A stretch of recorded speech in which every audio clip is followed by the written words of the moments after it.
des affaires. Si vous avez l'occasion de faire cette présentation, je suis Soro Namagon Adama, je suis ingénieur télécom de formation, directeur de ESNA Télécom et lauréat du prix Alassane Ouattara du jeune entrepreneur émergent 2014 et finaliste de la série CIA Academy 2015. Nous avons eu à présenter le projet Open Kennedy qui est un système sanitaire numérique. Système sanitaire numérique qui va sur le patient, un projet de cybersanté. On va voir la démo, les premières pages. Cette application, c'est un grand projet qui prend d'abord une interface web, une interface mobile et une interface avec le téléphone mobile, le suivi médical par SMS. Et l'interface web que nous présentons ce matin est en version démo. D'abord, l'application va d'abord enregistrer les patients, faire le traitement. Et à côté de ce traitement, il y a un espace pharmacie, un espace comptabilité et un espace personnel de l'hôpital. Et le tout, on a un espace maintenant de statistiques. Voilà. Tout à l'heure, on va voir un peu le parcours des patients depuis l'enregistrement. Donc, bon, avant la présentation, je vais vous présenter encore mon équipe.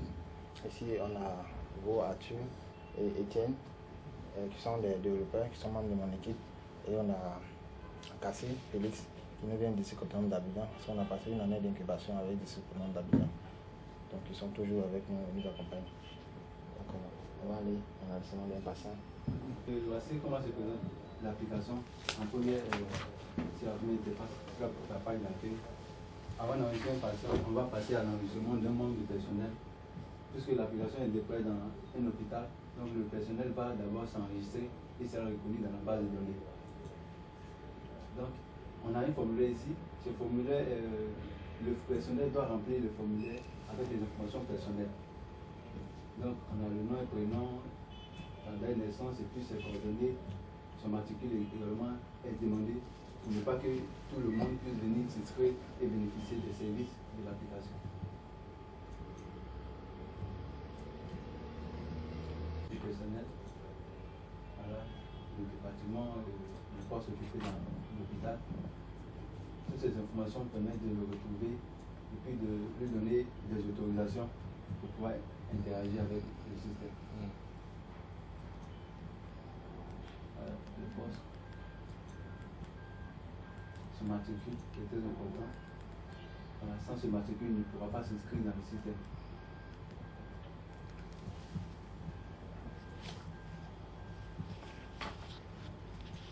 Et puis un mot de passe. Ce mot de passe, c'est le mot de passe qui sera utilisé pour l'inscription, pour l'authentification sur les différents services. Parce que nous avons le souci de pouvoir retracer tous ceux qui vont interagir avec le système, de cela ce qu'on puisse remonter jusqu'à la source du problème lorsqu'il y aura un problème dedans. Donc, je mets le sexe et puis je choisis une photo. Une photo professionnelle. Et puis, il s'engage à partir de la case. Donc, étant enregistré, il peut maintenant passer aux autres étapes et en fonction de son poste, pourra interagir avec le service. Donc, il va chercher maintenant à s'inscrire, à enregistrer un patient. On suppose qu'il y a un patient devant lui, et ce patient sera enregistré dans le système. Donc, d'abord, on demande une autorisation. Donc, il va d'abord mettre son mot de passe et puis son mail. À partir de ce moment, toutes les actions qu'il va effectuer sur le système seront enregistrées. Donc, il inscrit. Donc, on a ici deux options. La première, en rouge, qui est le nouveau patient, et puis la seconde qui est l'ancien patient. Le nouveau patient, c'est celui qui n'est pas dans le système, dans la base de données. Voilà. Donc, il pourra s'inscrire là. L'ancien patient, c'est celui qui a déjà été présent et qui s'inscrit déjà dans le système. Donc, on a encore un formulaire, comme si on était à l'hôpital. Il va entrer son nom, son prénom, bien d'autres informations. Il faut dire que ces informations se trouvent généralement sur le carnet du patient. Donc, on répète ces informations-là. Mais ces informations ici sont données une seule fois. Voilà le nom. La prochaine fois, il ne sera pas considéré comme un ancien patient, comme un nouveau patient, mais plutôt comme un ancien patient. La nationalité, la profession, son domicile.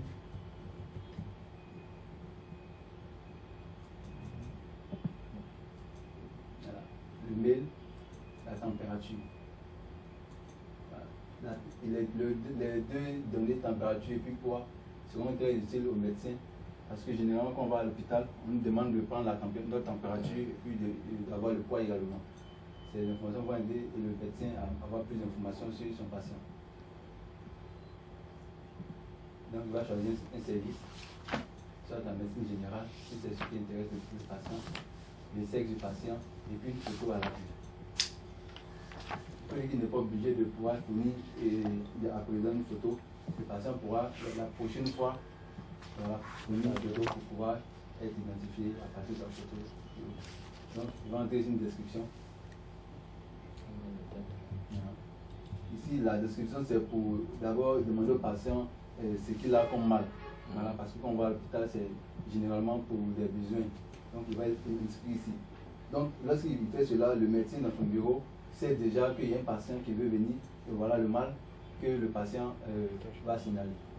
Donc lorsqu'il inscrit, le patient a un identifiant. Il faut dire que tous les patients du système ont des identifiants. Et ça s'appelle l'identifiant qu'on peut entrer en contact avec le dossier médical du patient, mais avec des autorisations bien sûr. Donc étant enregistré, on a aussi l'option ancien patient. L'ancien patient, cette partie, on a besoin de plus d'informations sur le patient, à savoir son nom, sa date de naissance, son mail et puis son identifiant. En réalité, ces champs cités un peu plus haut permettent en fait de ne pas se tromper de dossier médical. Voilà.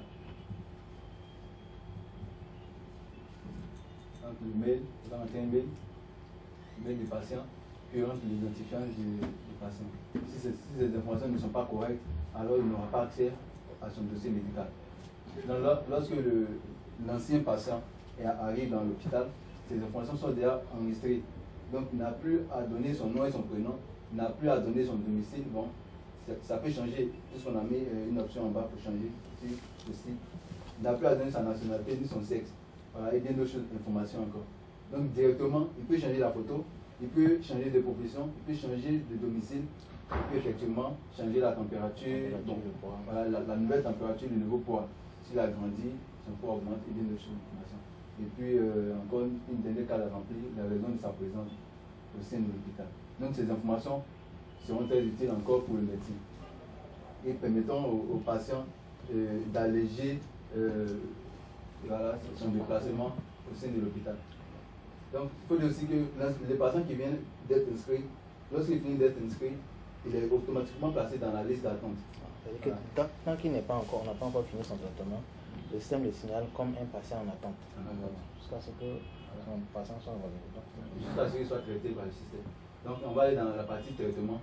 Cette partie est uniquement pour le personnel soignant. Voilà. Donc le personnel soignant a des mots de passe et des identifiants qui sont uniquement destinés à pouvoir entrer dans cette partie. Même si tu n'as pas le mot de passe et puis l'identifiant, tu ne peux pas entrer ici. Donc il rentre parce qu'il est médecin. Voilà. Donc, arrivé sur l'interface, il se rend compte qu'il y a un patient en attente. Et donc, il peut maintenant traiter le patient. Si le patient se trouve devant lui, il peut prendre le mot de passe et l'identifiant du patient. Il prend l'identifiant du patient avec seulement son identifiant. Et puis, il cherche à faire un nouveau traitement. Le nouveau traitement, ça veut dire qu'il a un mal, et donc il sera traité. Donc, on va lui donner des prescriptions, des ordonnances et bien d'autres choses encore. Maintenant, traitement précédent, il faut mettre un peu. Il y a aussi une deuxième option, traitement précédent. Le traitement précédent permet de faire ressortir le carnet médical du patient. Comme on l'a dit, avec seulement un identifiant, le patient n'a plus besoin de son carnet médical physique. Donc à partir du traitement précédent, le médecin pourra avoir accès à tout le carnet médical de son patient. Donc il pourra avoir plus d'informations sur son patient et autres. Il va faire un test, il va prendre un identifiant et puis on va chercher son carnet médical. Ce patient par exemple, avec l'identifiant XX0018, a ces informations qui sont là sur son carnet de santé. Lorsque le médecin donne une prescription, il est enregistré en tant que celui ayant délivré cette prescription. En d'autres termes, on sait que c'est ce médecin qui a peut-être dit qu'il avait mal à la tête et bien d'autres informations. Voilà, donc tout est enregistré dans la base de données. Donc on a le carnet médical. Okay. Le patient en attente. Donc le patient est toujours en attente, on va le traiter, il va quitter. Donc il va mettre l'identifiant du patient en attente. Et puis on cherche à faire un nouveau traitement. Donc on a le patient là, avec sa photo, bien d'autres informations, nom, prénom, domicile, profession, nationalité, sexe, poids, température, les services sollicités, à savoir la médecine générale, et puis les informations qu'il a données concernant son mal. Maintenant, à partir de la partie analyse du médecin, le médecin pourra poser plus de questions au patient pour avoir plus d'informations sur ce qui ne va pas. Et après l'analyse, le médecin pourra faire une prescription, voilà, une ordonnance pour que le patient aille se soigner. D'accord. Quand tu dis quelque chose, tu vas à sa mort.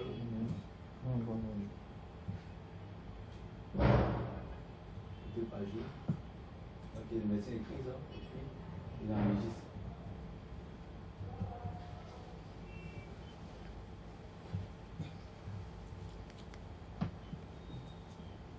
Lorsqu'il enregistre, on est fixé, on note le carnet du patient.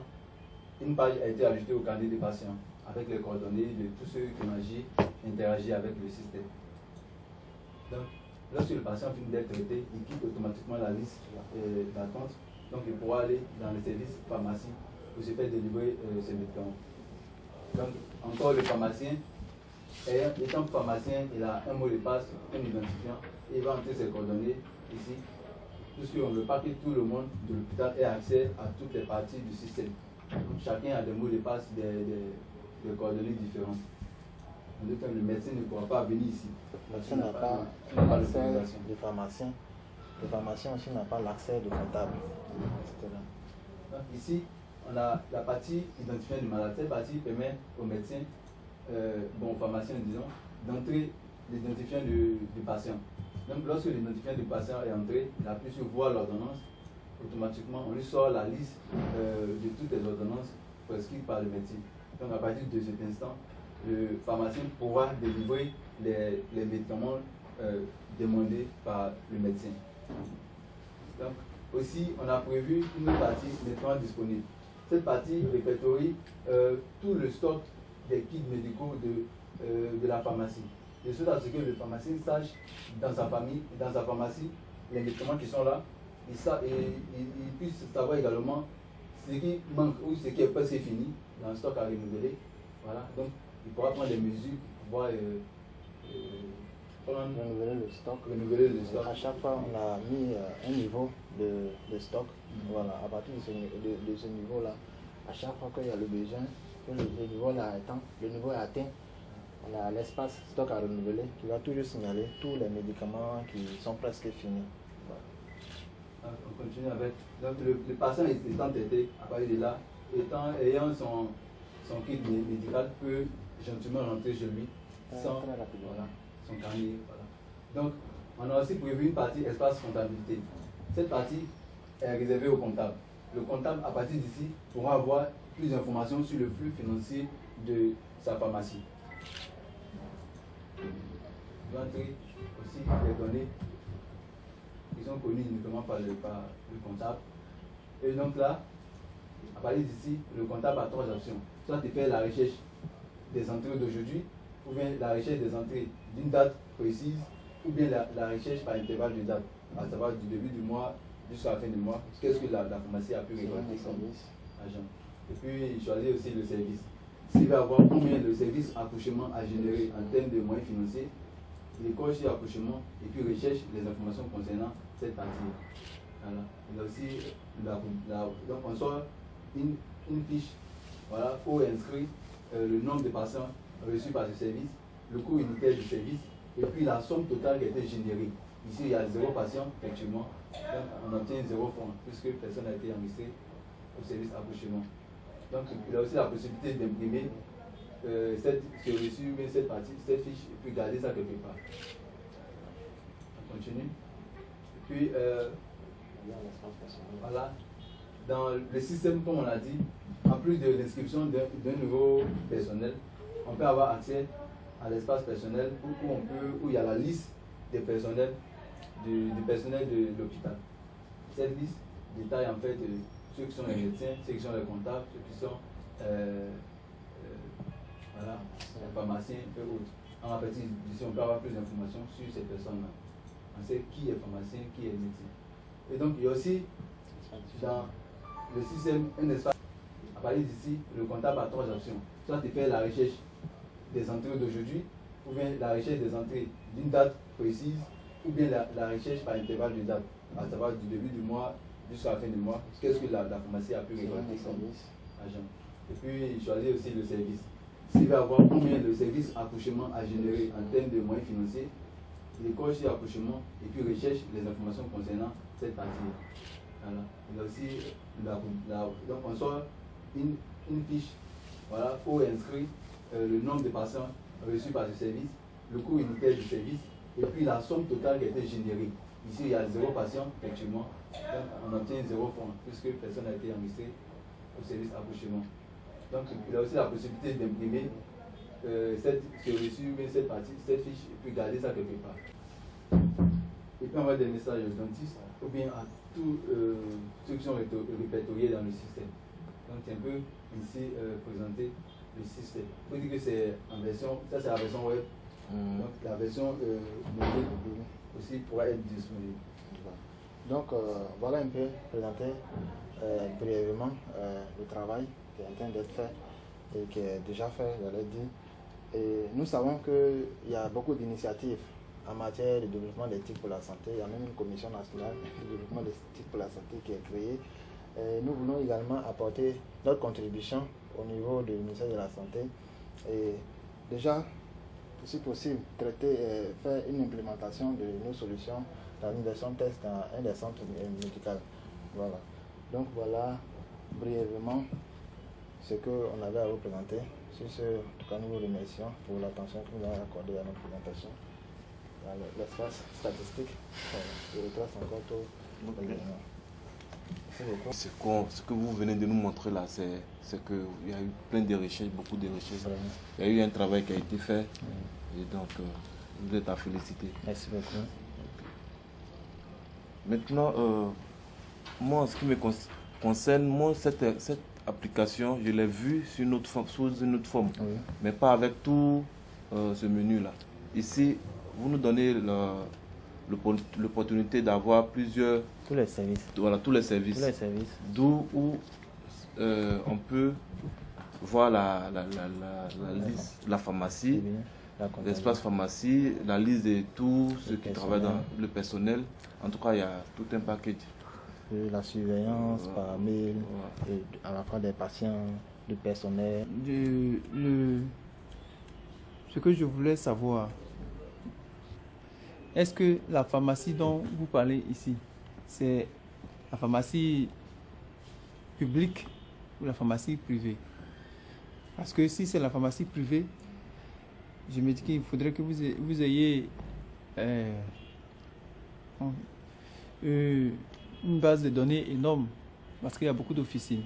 Premier, c'était vraiment pour nous présenter ce qu'on a fait, ce qui est en train d'être fait encore, puisqu'on a une version mobile, un cours de développement. D'abord,